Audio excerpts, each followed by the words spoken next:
You studied for months, you practiced every section, you felt ready until the morning of the TOEFL when your heart started racing, your palms went cold, and every answer you had memorized seemed to vanish. Sound familiar? Here is the truth that most TOEFL prep courses never tell you. Anxiety is not a sign that you are unprepared. It is a sign that you care, and it is something you can actually train yourself to overcome. In today's deep dive, we are sitting down with insights straight from psychology research to give you 10 proven strategies for beating TOEFL test anxiety before it beats you. Your score does not have to suffer because of your nerves. Let's fix that today. Yeah, it's incredibly common. And yet it's this phenomenon that so many test takers just endure in total silence. Right. They just sort of suffer through it. Absolutely. They walk out of that testing center really believing they experienced some kind of personal failing. They think, I just wasn't smart enough, or I didn't study hard enough. Which is just heartbreaking. It really is. But our goal for this deep dive today is to completely deconstruct this test anxiety. We're going to look under the hood at the neuroscience and the cognitive psychology driving all that panic. Unpacking the actual biology of it. Spot on. And more importantly, we're going to take what feels like a hardwired biological disadvantage and turn it into a highly structured, totally manageable toolkit. I love that. That reframing alone is just so powerful because, we aren't just talking about getting a higher score on a language exam, are we? Not at all. When you really look at the research we're diving into today, this is fundamentally a masterclass in performance psychology. Right. Like the mechanisms we're unpacking, they're the exact same tools you would use when giving a massive presentation at that university you're trying to get into. Or pitching a high-stakes project at your future job. It's a foundational life skill. 100%. But I suppose before we can actually fix the problem and hand over the toolkit to you, the listener, we have to understand the biological machinery that causes the malfunction in the first place. Right. Yeah, we really need to look at the anatomy of this anxiety. Why does the body betray the mind in these moments? Because we throw the word anxiety around a lot in everyday conversation. I get anxiety trying to pick a restaurant. We all do. Right. But the research highlights that test anxiety is a very specific beast. It's a form of performance anxiety tied to high-stakes outcomes. And for something like the TOEFL, the stakes are practically astronomical. Oh, massive. We're talking university acceptances, immigration requirements, huge scholarships. A person's entire life trajectory can literally hinge on a 3-digit number. It's intense. And that immense pressure is just the baseline. But then you add an additional, really volatile layer to it, which clinical psychologists refer to as foreign language anxiety. Okay, wait, what is that exactly? It's a very unique cognitive vulnerability. So think about it. When you sit down for a standardized test in your native language, say a history or a biology exam, you're being evaluated on your retention of facts. Right. Did I memorize the date of this battle or whatever? Exactly. But when you are evaluated through the medium of a second or third language, it feels incredibly personal. You feel entirely exposed. Hold on. Why is language anxiety so different, though? Isn't a test just a test, regardless of the subject matter? Well, not to the human brain. You see, language is intrinsically tied to our identity and our sense of social competence. Oh, I see. Yeah, so if you stumble on a historical date, you just forgot a fact. No big deal. But if you stumble on a really basic word during the speaking section or, fail to comprehend a listening passage, it feels like your fundamental human ability to communicate is being judged. Wow. Yeah. That threatens your ego. It does. It threatens your sense of self-worth. You feel literally stripped of your intelligence. You feel naked, basically. Yeah, I really do. So what is actually happening in the neurological background when that feeling of exposure and high-stakes pressure just hits you all at once? So the cascade begins deep inside the brain in this primitive almond-shaped structure called the amygdala. The amygdala. Right. This is your brain's primary threat detection center. Its entire evolutionary purpose is to just constantly scan your environment for danger and sound the alarm to keep you alive. Okay. So when you sit down at that testing computer and you're confronted with this wildly difficult reading passage, or you feel the oppressive pressure of that ticking clock, your amygdala doesn't view that as an academic challenge. What does it view it as? It interprets that pressure as a literal physical threat to your survival. Wait, really? It doesn't know the difference between a dense reading passage and, say, a physical attacker coming at you. It really doesn't. We are basically walking around with software from 1,000,000 years ago. That is wild. Yeah, the amygdala is ancient code. So when it perceives this threat, it immediately triggers the fight or flight response. Which we've all heard of. Right. It signals the adrenal glands to flood your bloodstream with stress hormones, primarily cortisol and adrenaline. Your heart rate skyrockets to pump oxygen to your muscles, your breathing becomes fast and shallow, your pupils dilate, and this is crazy blood is actually redirected away from your internal organs. Including parts of your brain. And it's pushed toward your limbs so you can literally run away or fight something. Which is brilliant if you're, running from a lion on the savannah. Totally. But it's an absolute disaster if you're trying to sit still, stare at a glowing screen, and conjugate verbs. It is the most counterproductive state a human can possibly be in for an academic task. And here is the neurological consequence that actually destroys test scores. Okay, let's hear it. That flood of cortisol we just talked about, it crosses the blood-brain barrier and directly impairs your working memory. Okay, let's unpack this for a second. Let's define working memory. Because people hear that term and immediately think of a computer's RAM. Is it a similar concept? It is a phenomenal analogy, actually. Working memory is your mental workspace. It's the cognitive system that holds, manipulates, and processes information right in the present moment. So it's the active stuff. Yeah, think of it as the desk where your brain does its active work. When you read a sentence in a dense academic passage, hold its meaning in your head, connect it to the logic of the previous sentence, and then try to predict the next one, you are relying entirely on working memory. Got it. And when you have 15 seconds to organize your thoughts and deliver a cohesive argument for the speaking section, that is pure working memory in action. So if we run with the computer analogy, having a massive spike of anxiety is like having a background program suddenly consume 95% of your RAM. Spot on. There's no processing power left to run the language software. It's like having a false fire alarm going off in your building. The alarm is so loud that you literally can't hear yourself think. That captures the mechanism perfectly. So of course you can't solve a complex inference question, even if you spent months studying the vocabulary. You're wired to run from a predator right now, not to analyze English syntax. Absolutely. The anxiety literally occupies the mental space you need for reasoning and language processing. There's just no room left on the desk. Wow. Your working memory is entirely consumed by fear, worry, and physiological regulation. This is exactly why a student can flawlessly memorize an advanced vocabulary list the night before and then stare at the screen the next morning and draw a complete blank. Because it isn't that they're unprepared or suddenly lost their intelligence. It's pure neurochemistry. Their brain has essentially shut down the higher order language centers just to prioritize immediate survival. Yeah, that's it. And, there's an aspect to this that completely upends how we traditionally view test anxiety. Oh, look at that. We tend to culturally assume that panic is a sign of weakness, right? Or perhaps it strikes the students who procrastinated and subconsciously know they aren't ready. Sure. The slacker who didn't study is the one sweating. Right. But the psychological data shows the exact opposite. Wait, so the students who care the least perform the best? That doesn't seem right either. No. The insight is that test anxiety does not target lazy or indifferent students. It disproportionately targets the most conscientious, the most hardworking, and the most deeply motivated learners. Because they have the most skin in the game. Without a doubt. The more something matters to you, the more potential it has to produce a threat response if it goes wrong. That makes so much sense. Your amygdala is firing so violently. Specifically because you have invested so much time, money, and hope into this outcome. The panic is literally a byproduct of your intense dedication.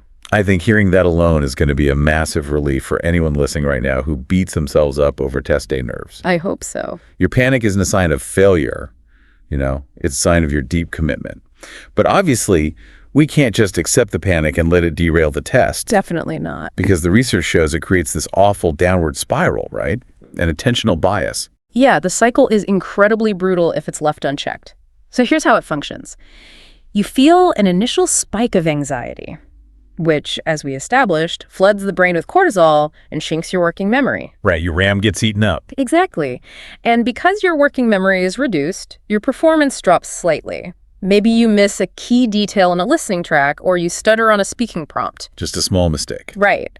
But then your brain notices that your performance dropped. Oh, and it freaks out even more. Yes. It creates an attentional bias toward failure. Instead of focusing on the next question, your attention is completely hijacked by the mistake you just made. I can't let it go. And this signals the amygdala, look, we really are in danger. We are failing.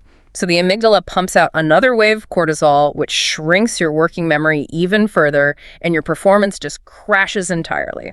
It feeds on itself. It's a total negative feedback loop. So how do we break a biological feedback loop like that? Because you can't just look at someone who is hyperventilating and say, hey, stop panicking. Just focus. Oh, that never works. Never. You cannot logic your way out of a physiological response. You cannot reason with a raging amygdala because the logical part of your brain, the prefrontal cortex, is essentially offline. Okay, so what do? You have to speak the amygdala's language, which is purely physical. Since the anxiety starts as a physical alarm bell, the first line of defense must be physiological. You must calm the body before you can even attempt to calm the mind. Which brings us to the first intervention, controlling the breath. But the research points to a very specific technique, right? The 4-7-8 method. Yes. Walk us through how this works mechanically, because this isn't just someone casually telling you to take a deep breath. It's a targeted neurological intervention. It is highly targeted. And to understand why it works, you have to look at the vagus nerve. The vagus nerve. Right, which runs from your brainstem all the way down through your abdomen. Now, your breath is one of the very few autonomic body functions, meaning things that happen automatically, like digestion or heart rate, that you can also consciously control. Okay, I follow. By intentionally slowing your breathing and extending your exhales, you physically stimulate that vagus nerve. And what does stimulating the vagus nerve actually do for you in that moment? It actively engages the parasympathetic nervous system. Okay, biology throwback. Yeah, so if the sympathetic nervous system is your body's gas pedal, the fight or flight mode, the parasympathetic system is the brakes. It's the rest and digest mode. Oh, so you're manually pumping the brakes. 100%. When you engage it through controlled breathing, it chemically forces your heart rate to drop, it signals your muscles to relax, and it halts the production of cortisol. That's incredible. And most importantly, as the cortisol clears out, control is returned to your prefrontal cortex, the RAM is cleared, and your logical thinking brain comes back online. Okay, so the actual mechanics of the 4-7-8 method. You inhale quietly through your nose for 4 seconds. Right. You hold that breath for 7 seconds. And then you exhale completely through your mouth for 8 seconds, making a sort of gentle whooshing sound. And you repeat that cycle. And it takes less than a minute to complete a few cycles. The clinical data backing this up is staggering, honestly. Elite athletes, emergency room surgeons, military personnel, they all use variations of this specific breathing ratio. To maintain maximum cognitive performance under extreme pressure. Exactly. There was a fascinating case study in the research about a student named David from South Korea who used this. Yeah, David's experience perfectly illustrates breaking that attentional bias cycle we talked about. He was exceptionally strong in reading, but he struggled heavily with the listening section. Because the audio moves fast and you can't rewind it. Right. And whenever he missed a small, granular detail in the conversation, his anxiety would immediately spike. He would panic about the single detail he missed, and because his working memory was instantly consumed by that panic, he would lose his focus and miss the next 3 or 4 questions. He was completely trapped in that downward spiral. Completely. So his intervention was purely physical. He couldn't stop himself from missing a detail occasionally, but he could stop the physiological reaction to it. Right. Between listening tasks during those brief pauses, he would close his eyes and do just 1 or 2 rounds of the 4-7-8 breathing. He treated it as a hard physical reset. It physically stopped the cortisol cascade from ruining the remainder of his section. It's really like restarting a frozen computer. It is literally a physiological circuit breaker. Wow. But, we have to acknowledge that breathing is an in-the-moment intervention. If we're talking about truly optimizing the brain's physical state for a high-stakes exam, we have to look at what you're doing the night before. Yes. We have to talk about the absolute foundation of cognitive function. Sleep. Oh, man. This is where so many ambitious students completely sabotage themselves. The classic last-minute cramming session. That's so common. We all know that student who stays up until 3 a.m. the night before a huge test, chugging coffee, trying to memorize 50 more complex vocabulary words. And it is a neurologically disastrous approach. To understand why, we have to look at what sleep actually accomplishes. Sleep is not merely a state of rest, right? It's an intensely active biological process. What's going on while we sleep? During sleep, specifically during the deep REM rapid eye movement cycles, your brain undergoes a critical process called memory consolidation.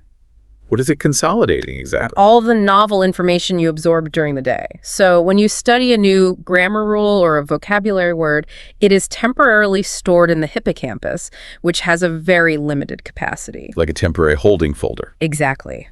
During REM sleep, your brain literally transfers that information from the short-term storage of the hippocampus to the long-term storage networks in the neocortex. It cements the neural pathways. And if you don't sleep, If you cut your sleep short, that transfer process is aborted. The pathway's never properly set. so staying up all night to study is essentially pouring water into a bucket with a massive hole in the bottom. That's a perfect way to put it. You're putting the information in, but your brain has no mechanism to keep it there. None. And the cognitive impairment caused by sleep deprivation is severe. The studies show that being awake for 18 consecutive hours produces a level of cognitive impairment in terms of reaction time, working memory, and logical reasoning. That is equivalent to a blood alcohol concentration of 0.05%. Wait, really? Yeah, that is mild alcohol intoxication. That's a terrifying metric. I mean, you would never show up to a testing center after having a few drinks expecting to perform at a high academic level. Never. But that is the exact biological state you're bringing to the table if you pull an all-nighter. Your working memory is drastically reduced, your processing speed is sluggish, and crucially, your emotional regulation is heavily compromised. A sleep-deprived brain has a hyperreactive amygdala. Oh, so it's even more sensitive to threats. Highly sensitive. It will interpret normal test pressure as an overwhelming threat because the prefrontal cortex just doesn't have the energy to suppress the panic. The research highlighted a student who fell right into this trap, Sergio from Venezuela. Yeah. Sergio was the quintessential crammer. He was incredibly dedicated, but his strategy was deeply flawed. He would routinely stay up until 2 a.m. running vocabulary drills and taking practice reading sections. He must have been exhausted. Perpetually. And the bitter irony was that he kept forgetting the very words he had spent 3 hours studying the night before. His brain simply wasn't given the opportunity to consolidate the data. And how did he break the habit? Because for ambitious students, sleeping feels like giving up. It feels like doing nothing when you should be working. It does feel like that. His study group essentially staged an intervention. They convinced him to run an experiment. Stop studying at 9 p.m. and sleep a full 8 hours before his next major practice test. Was he resistant? Incredibly resistant, but he did it. And the result was immediate. His cognitive stamina improved, his recall was sharper, and he achieved his highest mock score yet. He had to realize that sleep is an active performance enhancer. Which brings up a related physiological sabotage. Yeah. When students are sleep deprived and anxious, what is the first thing they reach for? Excessive caffeine. Oh, yeah. I know so many people who think, I am exhausted, I am terrified, I need to drink 3 massive energy drinks to power through this 4-hour gauntlet. It is incredibly common, and it is adding fuel to a neurochemical fire. Yeah. Think about what caffeine actually does to the body. It blocks adenosine, which prevents you from feeling tired, but it also stimulates the release of adrenaline. Right. It actively raises your heart rate, makes your breathing shallower, and induces physical jitters. But wait, elevated heart rate, shallow breathing, adrenaline. You just described the exact physical symptoms of an amygdala hijacking. That is the danger. Caffeine artificially mimics the physiological symptoms of clinical anxiety. If your body is already teetering on the edge of the fight or flight response because of the high stakes of the test, consuming massive amounts of stimulants pushes you right over the edge. You are chemically tricking your brain into believing the threat is imminent. If your body is already in fight or flight, chugging 3 energy drinks is just pouring gasoline on a fire. Absolutely. It's like your brain is looking for a reason to panic, and the energy drink provides the physical proof. You're telling your nervous system, the lion is right behind us. That's exactly what's happening. So what is the actual recommendation here? No coffee at all. No. The recommendation is to maintain your neurochemical baseline. If you drink 1 cup of coffee every single morning while you study, drink your normal cup of coffee on test day. Don't change things up. Right. Do not introduce a variable. But absolutely do not self-medicate with excess stimulants to overcompensate for nerves or a lack of sleep. Okay, so we have breathing to actively reset the nervous system in the moment, sleep to build the essential cognitive foundation, and avoiding stimulants that mimic panic. There's one more physical intervention in the research, and it relies on a psychological concept called exposure therapy. Yes. Which is basically taking practice tests under absolute, rigid, real-world conditions. Right. To understand exposure therapy, we have to revisit how the brain assesses danger. Unfamiliarity is a massive trigger for the amygdala. The brain favors predictability. If you spend 3 months preparing for the TOEFL while lying comfortably on your bed, wearing your pajamas, listening to lo-fi music, and checking your phone every 15 minutes. That's nice, honestly. It's very nice. And your brain categorizes that highly specific, cozy environment as safe and normal. And then test day arrives, and the reality is a shock to the system. It is a profound environmental shock. You are suddenly in a sterile, brightly lit room. You are sitting completely upright at a rigid desk. You're surrounded by strangers typing loudly. There's absolute silence otherwise. It's intense. And you have to maintain intense focus for 4 grueling hours without looking at a phone. The contrast is jarring. Your brain scans this novel environment and instantly decides, this is unknown territory. The unknown is inherently dangerous. And the anxiety spikes before you even read the first question. Exactly. So exposure therapy is basically preemptively telling your brain, hey, we've been here before. This environment is actually incredibly boring. That is the exact mechanism. You are systematically desensitizing your fear response. By taking full 4-hour mock tests at home under the strictest possible conditions, sitting at a clear desk, wearing the rigid clothes you will wear on test day, locking your phone in another room, adhering to strict break times. You habituate your nervous system to the environment. You do. There was a great example of a student named Fatima from Egypt who struggled immensely with this environmental shock. Fatima's story is incredibly common. She was brilliant, but she only ever practiced individual, isolated sections. So she'd never done the full marathon. Right. She would do 30 minutes of reading, take a long break, then maybe do some listening. On her first real TOEFL attempt, she completely crashed during the writing section, which is at the very end of the exam. She just ran out of gas. She had 0 mental or physical stamina for a 4-hour marathon. Her brain was exhausted, and the sterile environment felt oppressive. It was an alien physical experience for her. Completely alien. So her intervention was to change her physical preparation. Every Saturday morning, she started doing a full 4-hour mock exam under draconian conditions. Just brutal condition. No music, no snacks, no phone, just a desk and a screen. It was miserable at first, but her nervous system adapted. On her next real attempt, she reported that the actual test center felt comfortable. She had trained her brain to view the grueling conditions as her normal habitat. That is incredible. So by utilizing breathing, sleep regulation, baseline caffeine, and exposure therapy, we essentially quiet the body's alarm system. We shut off the flashing red lights. But that leads us to the next massive hurdle. Because once the body is calm, you still have to deal with the voice in your head. Right, the internal monologue. Let's move into the cognitive restructuring phase. We have to rewire the mindset. And the research presents a strategy here that absolutely fascinated me. Reframing anxiety as excitement. This is rooted in a really powerful psychological tool called cognitive reappraisal. It involves consciously and deliberately changing how you interpret an emotional or physical situation. Okay, how does that work in practice? Researchers at Harvard Business School conducted a fascinating study where they looked closely at the physiological states of deep anxiety versus intense excitement. And what they found completely changes how we view stress. The physical states are biologically identical. I read that in the research and I just couldn't believe it. They are indistinguishable on a physiological level. Think about what happens when you're terrified before a massive exam and compare it to what happens when you're strapped into a roller coaster slowly ticking up to the first drop or waiting backstage before performing in a play you love. Okay, yeah. In both scenarios, your body does the exact same things. Elevated heart rate, heightened physical alertness, butterflies in your stomach, adrenaline release. The state of physical arousal is identical. So what's the difference? The only difference is the cognitive label, the story your brain attaches to those physical sensations. The narrative you tell yourself about what that pounding heart means. Yes. In psychology, we refer to this as emotional valence. The arousal is high, but is it a negative valence or a positive valence? Interesting. If you label that pounding heart as anxiety, your brain processes the situation as a threat. You shift into a defensive, survival-oriented mindset, which restricts your cognitive resources. And if you label it as excitement, If you label those exact same physical sensations as excitement, your brain processes the situation as an opportunity.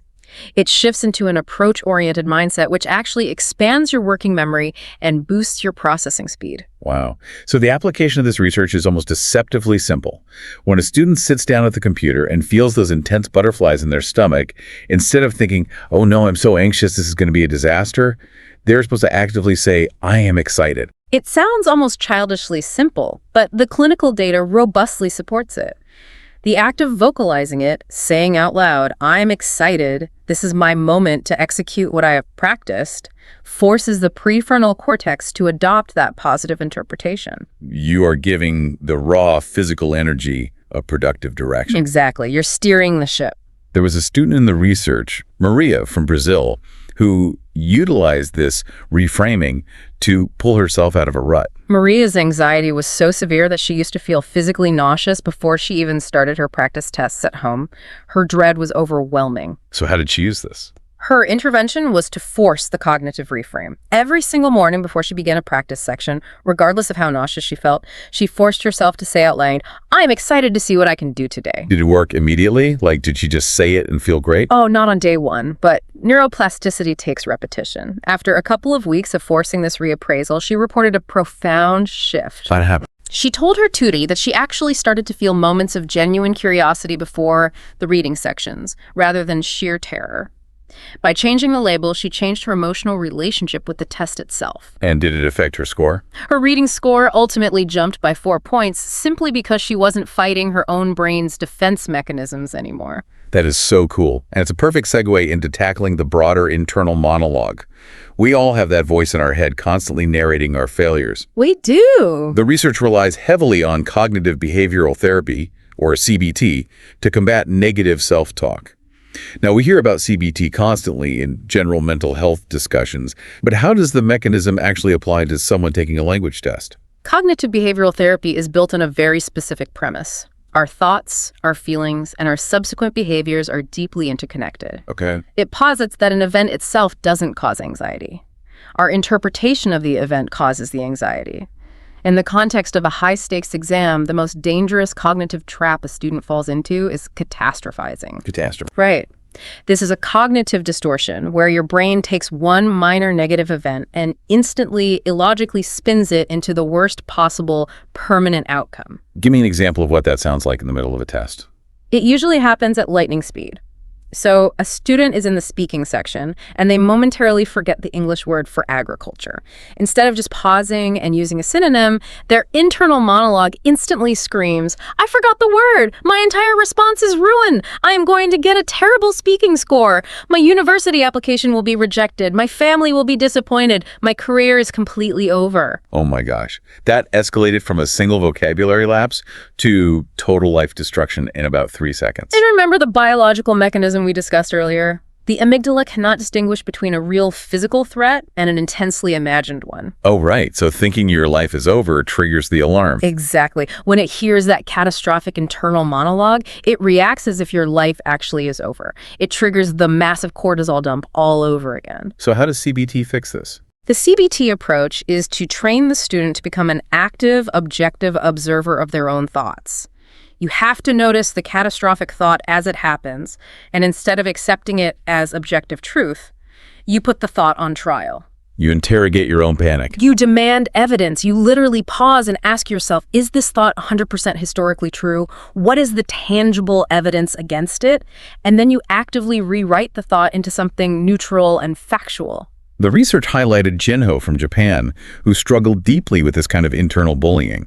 Jinho was his own worst enemy. Every time he made a slight error in his practice sessions, missing a listening inference or mismanaging his time on a reading passage, his internal voice would viciously attack him. What would he tell himself? He would think, see, you are fundamentally not ready. You're going to fail the real thing. He was constantly reinforcing his own lack of capability. So how did he put those thoughts on trial? His tutor trained him in cognitive restructuring. Every time he made an error and felt that wave of self-loathing begin, he forced himself to stop and physically write down a reframed thought. Like On actual paper. Yes, on paper. He changed his internal response from, "You are a failure," to, "That was a highly useful piece of data. Now I know that I need to review transitional phrases." He stripped the emotion out of it. He stripped the emotional threat away from the mistake and turned it into a neutral data point. Okay, I have to jump in and push back on this a little bit. Sure. Because someone listening right now might be rolling their eyes. They might be thinking, wait, hold on. If I just completely bombed my speaking section and I'm stuttering and lost, telling myself, oh, this is just a useful data point, or I'm excited, feels a bit like lying to myself. I can see that. So what does this all mean? Are we just talking about toxic positivity? Just plastering a fake happy smile over a genuinely terrible situation? I am extremely glad you brought that up because it is the most common and dangerous misconception about cognitive restructuring. No, this is absolutely not toxic positivity. Okay, what's the difference? Toxic positivity is delusional. It's the denial of reality. It's pretending that pressure doesn't exist or that a poor performance was actually brilliant. That doesn't work because your brain knows you are lying to it. Right. You can't fool yourself. What we are talking about here is building grounded, evidence-based self-efficacy. Self-efficacy meaning your internal belief in your own capacity to execute a task. Yes, true self-efficacy requires honesty. When Jinho said, "That was useful information," he was not pretending that he answered the question perfectly. He was acknowledging the factual reality of the mistake. Got it. But he was deliberately choosing a realistic, constructive interpretation of that mistake rather than a catastrophic, irrational one. You aren't feeding yourself empty affirmations. So it's not like standing in front of a mirror shouting, I am a genius. Exactly. If your writing skills are weak, you don't look in the mirror and say, "I am the greatest writer in the world." Your brain will reject that. You say, "Writing is currently my weakest section, but I have consistently improved my essay structure over the last 3 weeks, and I know how to outline." That makes total sense. It's about anchoring your internal monologue in verifiable facts rather than spiraling fears. That distinction changes everything. It's not about pretending the mountain isn't steep. It's about reminding yourself that you packed the climbing gear. That's a beautiful way to phrase it. Okay, so we've hacked the autonomic nervous system to calm the body. We've used CBT and reappraisal to wire the internal monologue for grounded confidence. Now, how do we actually bridge the gap to test day? How do we maintain this fragile state during the physical execution of the test? This is where we move into the realm of performance psychology. And the psychological scaffolding actually begins before you even step foot into the test center by establishing a highly consistent pre-test routine. The psychological research draws heavily on professional athletes here. You watch a professional tennis player before they serve or a baseball player before they step into the batter's box, and they do the exact same sequence of bizarre little movements every single time. Well, yes, exactly. Or a concert pianist who has a very specific ritual before walking on stage. Why do these seemingly arbitrary routines work so well neurologically? Because they serve as powerful psychological anchors. As we discussed with exposure therapy, the human brain fears the unknown. Chaos and unpredictability drain working memory because the brain is constantly scanning for what might happen next. It's wasting processing power. Precisely. When you engage in a highly predictable, deeply rehearsed sequence of actions, waking up at the exact same time, eating the exact same light breakfast, doing the same 5-minute stretching routine, listening to the same song, you are sending a profound neurochemical signal to your nervous system. You are communicating safety through predictability. You are telling your deepest brain structures, we know exactly what is happening. Everything is proceeding according to a safe, established plan. We are transitioning into performance mode. That's so smart. Routines eliminate the micro decisions on the morning of a high-stakes event. You don't have to think about what to wear or what to eat, which preserves your cognitive bandwidth for the test itself. Anna from Mexico City was a fantastic case study in building these neurological anchors. Anna engineered a brilliant auditory trigger. She struggled with getting her brain to wake up and focus during her early morning study sessions. I can relate to that. So she curated a very specific, upbeat morning playlist. She forced herself to listen to that exact playlist before every single practice test she took over 2 months. Wow. Every single one. Every single one. The music became deeply neurologically associated with high-level concentration. It engaged her basal ganglia, which is the part of the brain responsible for habit formation. It's like Pavlov's dogs. She conditioned her own brain. It is classical conditioning. On the actual morning of her real test, she was incredibly nervous. But as she rode the train to the testing center, she put her headphones on and played that specific playlist. And what happened? Her brain recognized the auditory cues and automatically, almost involuntarily, shifted into study mode. She used the routine to bypass her anxiety and trigger a state of flow. That is such an actionable tool. Build a playlist, build a breakfast, build a routine. Definitely. Another performance tool the research emphasizes heavily is visualization. Now, I will be honest, visualization always sounds a bit like mystical nonsense to me. Just close your eyes, imagine getting a high score, and the universe will deliver it. How does that actually help you identify a dangling modifier in an English sentence? It is completely understandable to be skeptical, but visualization is not manifestation. It's hard neurology. Okay, convince me. When you vividly and deliberately imagine performing a complex physical or cognitive task, and you incorporate the granular details like the sights, the sounds, the tactile feelings, your brain actually fires off many of the exact same neural pathways as it would if you were physically executing the task. Wait, really? Yes. Advanced neuroimaging shows that the brain does not fully distinguish between a deeply detailed, highly engaged, imagined experience and a real-world physical experience. So by sitting in a quiet room and visualizing the test, you are literally giving your neurons practice repetitions. You are physically reinforcing the pathways. You are laying down the tracks. You are myelinating the neural circuits involved in calm execution. That is fascinating. Priya from India utilized this to conquer a debilitating psychological block. What was her block? She was plagued by literal nightmares about the speaking section. Her anxiety manifested in her sleep. She was terrified that the timer would start, she would open her mouth, and nothing would come out. And the ultimate fear. Her counselor introduced a strict visualization protocol.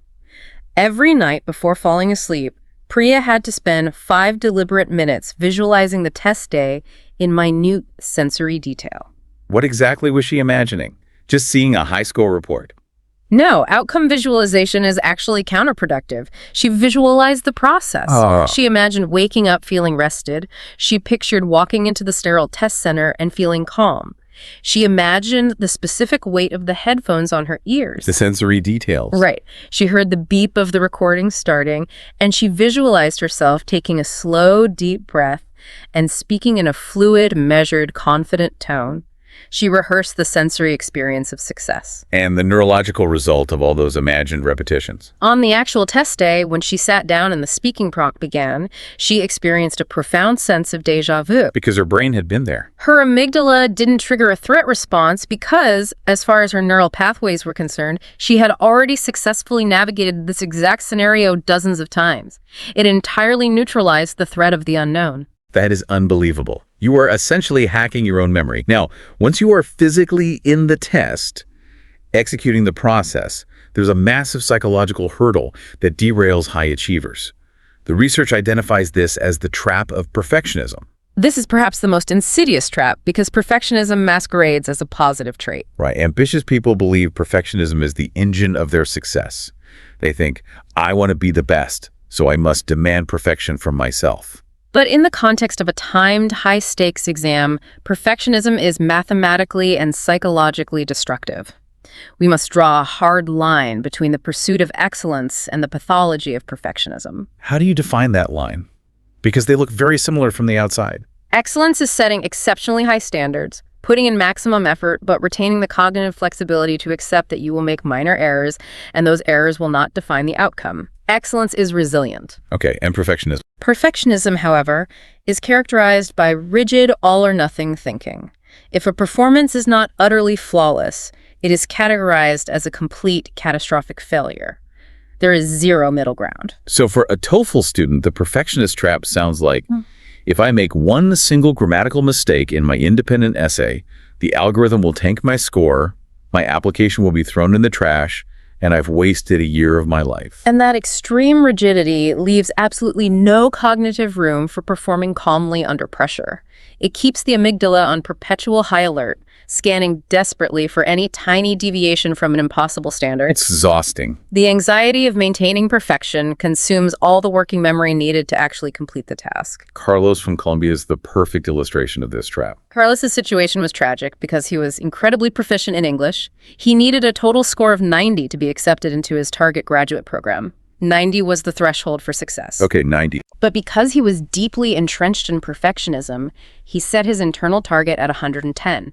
Every single time he took a practice test, if he scored a 95 or 100, he treated it as a catastrophic personal failure. Even though 100 was more than enough for his program. He would obsess over the 5 questions he missed rather than the 90 he got right. The anxiety of trying to achieve that 110 was paralyzing him. His scores were actually dropping because the pressure was too immense. He was entirely manufacturing his own threat. He was creating a lion that didn't need to exist. Exactly. His tutor finally had to forcefully realign his cognitive framework. The tutor told him, you need a 90. 90 is absolute unmitigated success. Anything above 90 is just vanity. Wow. Once Carlos genuinely accepted that good enough was the actual objective, the crushing pressure evaporated. He stopped agonizing over every single vocabulary word. He stopped second-guessing his first instincts. He started flowing through the reading passages naturally, without the friction of perfectionism. What did he end up getting? He ended up scoring a 93 on test day. By letting go of the ego-driven need for an impossible 110, he unlocked the cognitive freedom to easily achieve the 90 he actually needed, which connects to another major cognitive error, focusing on the outcome instead of the process. Outcome anxiety is the thief of working memory. It occurs when you are physically sitting in the testing center, the clock is ticking, but instead of analyzing the biology passage in front of you, your mind is projecting into the future. Right. You're thinking, what if I don't get the score? What will my parents say? What if my friends back home do better than me? You're dedicating cognitive load to variables you cannot control. It's exactly like playing a sport. Imagine you're playing tennis. If you spend the entire match staring up at the scoreboard, calculating the points, worrying about who's winning and thinking about the trophy, Yeah. you're going to get hit in the face with the ball. That is a flawless analogy. You cannot hit the ball if you aren't looking at it. You have to play the current point. You have to stay in the immediate process. Outcome focus removes you from the present moment. You only have a finite amount of cognitive bandwidth. If 40% of it is occupied by worrying about future consequences, you only have 60% of your brain power left to actually read the complex syntax in front of you. Makes total sense. Process focus, on the other hand, anchors all 100% of your cognitive power in the immediate controllable action. How does a student practically shift from outcome to process in TOEFL terms?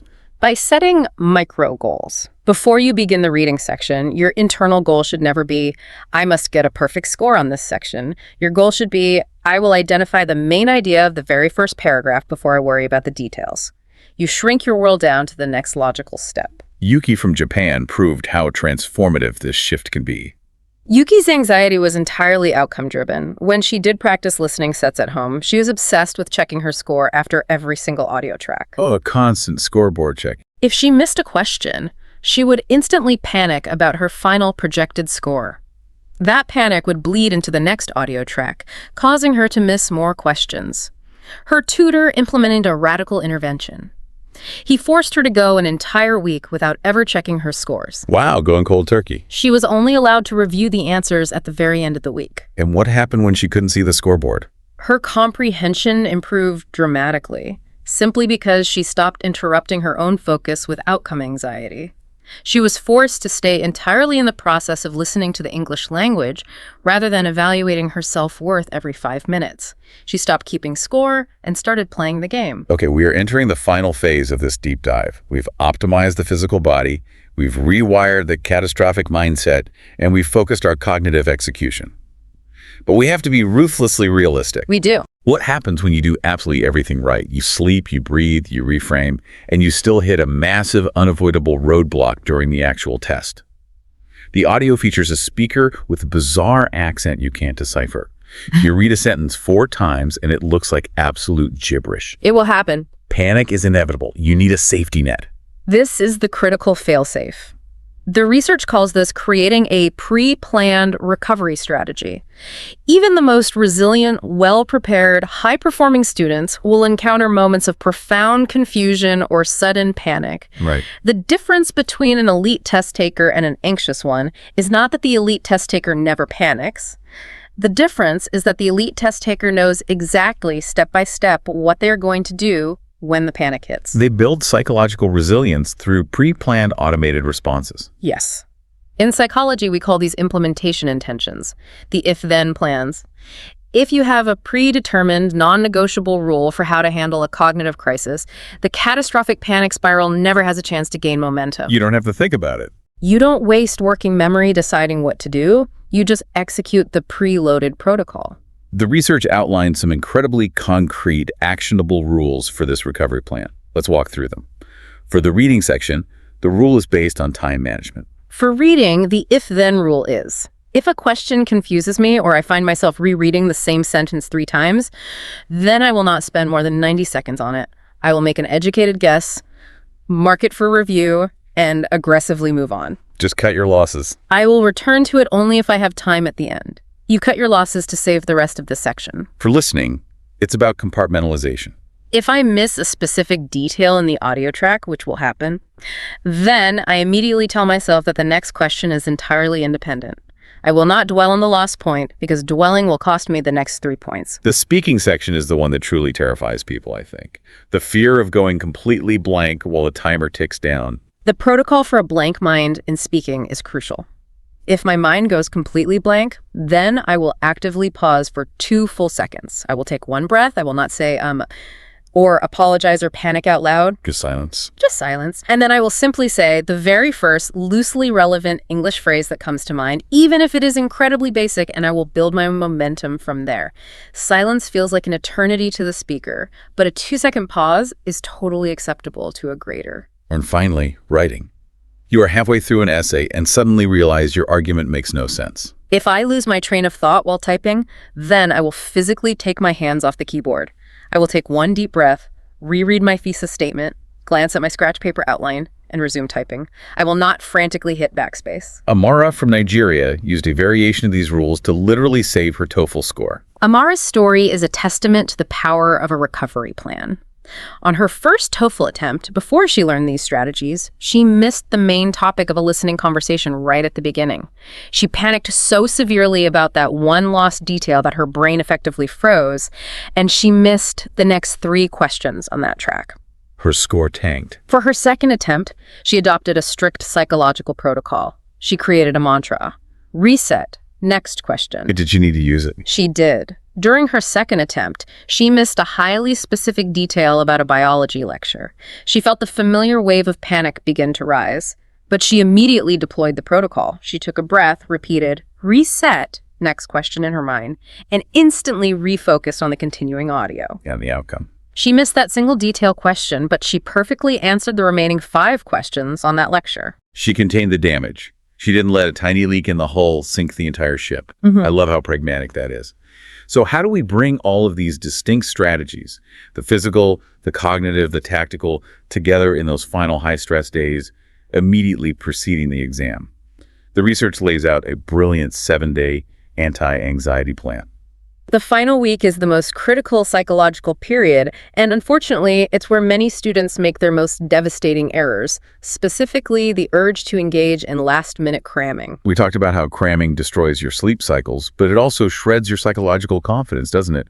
Because if you're cramming the day before the test, you inevitably focus entirely on the few obscure things you don't know, rather than the massive amount of foundational knowledge you do know. You convince yourself you're unprepared. Exactly. The purpose of the 7-day plan is to fundamentally shift your objective. You transition away from attempting to learn new academic material, and you pivot entirely toward consolidating your gains and optimizing your psychological state for execution. Okay, so how does it work? The plan dictates that each of the final 7 days should be broken into 3 distinct, equally important components: a study task, a confidence task, and a mental prep task. Let's give the listeners a tangible example of what this looks like in practice.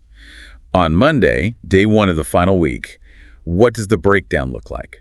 On day 1, your study task might be a single timed reading section to maintain your pacing. But your confidence task is psychological. You sit down and physically write out a list of 5 specific TOEFL skills you have completely mastered over your months of prep, and you read that list out loud to yourself. And the mental prep. Your mental prep task is to spend 5 minutes executing your visualization protocol, imagining a calm, successful test day. Notice how exquisitely balanced that is.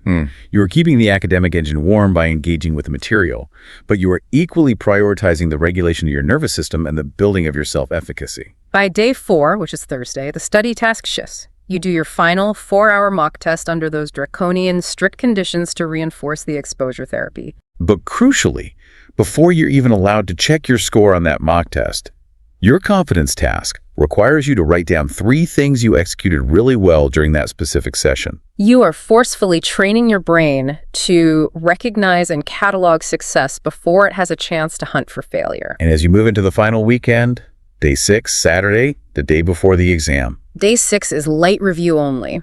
90 minutes maximum. You review your templates, you read over your confidence list, and you practice your 4-7-8 breathing. And then you do something genuinely enjoyable that has absolutely nothing to do with the English language or standardized testing. You let your brain rest. And day 7, test day itself, the morning of the exam. 0 new studying. None. You do not look at a vocabulary flashcard. You trust the deep architectural work you have done over the past months. You execute your highly rehearsed morning routine. You utilize your breathing techniques on the commute. Right. And when you sit down at that computer and feel the adrenaline hit, you smile and tell yourself, I am excited. I am ready to execute. This has been a profoundly illuminating journey through the neuroscience and psychology of a test taker. Let's synthesize all of this complex information. If there is one core unifying message weaving through all of these biological mechanisms and cognitive interventions, what is the ultimate takeaway? The foundational takeaway is that confidence is not a genetic lottery. You're not simply born a confident, ice-in-your-veins test taker, nor are you doomed to be an anxious one. It's not set in stone. Not at all. Confidence in the face of high stakes is a highly trainable skill. It is neurologically constructed in the exact same way you construct English fluency, through deliberate repetition, through targeted practice, and through the slow accumulation of small behavioral wins over time. Building the pathways. Every single time you choose to cognitively reframe a situation instead of spiraling into a catastrophic thought, you are structurally building that skill. Every time you utilize a breathing exercise to manually override your autonomic nervous system, you are physically reinforcing your own resilience. So empowering. The anxiety you feel is an undeniably powerful biological force, but your conscious capacity to manage, redirect, and harness it is fundamentally more powerful. Your preparation and your mindset both belong entirely to you. No amount of test day anxiety, no rogue amygdala response, no ticking clock can actually take away the complex vocabulary you have painstakingly learned, the essay structures you have refined, or the hundreds of practice hours you have logged. You own that knowledge. It is yours. It is securely encoded in your long-term neural networks, patiently waiting for you to access it. You simply have to use these tools to clear the psychological workspace, to quiet the alarms, so your intellect can step forward and do its job. I want to leave you, the listener, with a final, slightly provocative concept to mull over as you continue your preparation. A new lens through which to view everything we have unpacked today. Oh, what's that? Think about this. What if the anxiety you have been fighting, dreading, and medicating this whole time isn't actually your enemy at all? What if that racing heart and that flood of adrenaline is just a massive, unrefined source of raw energy waiting for you to give it a better, more productive set of instructions? How might mastering these psychological tools change not just your ultimate TOEFL score, but how you handle every single high-stakes, pressure-filled moment for the rest of your life? That is the ultimate objective. Taking the very obstacle that used to paralyze you and chemically transforming it into the fuel for your success. Remember that terrifying feeling we described at the very beginning? Sitting at the sterile desk, palms freezing cold, the answers seemingly vanishing into thin air. That false fire alarm does not have the power to control you anymore. You know the biology of the alarm. You know exactly how to turn it off. You know how to reframe the noise. You are ready. If this deep dive helped you, please like, share, and subscribe to this YouTube channel. We will catch you on the next deep dive.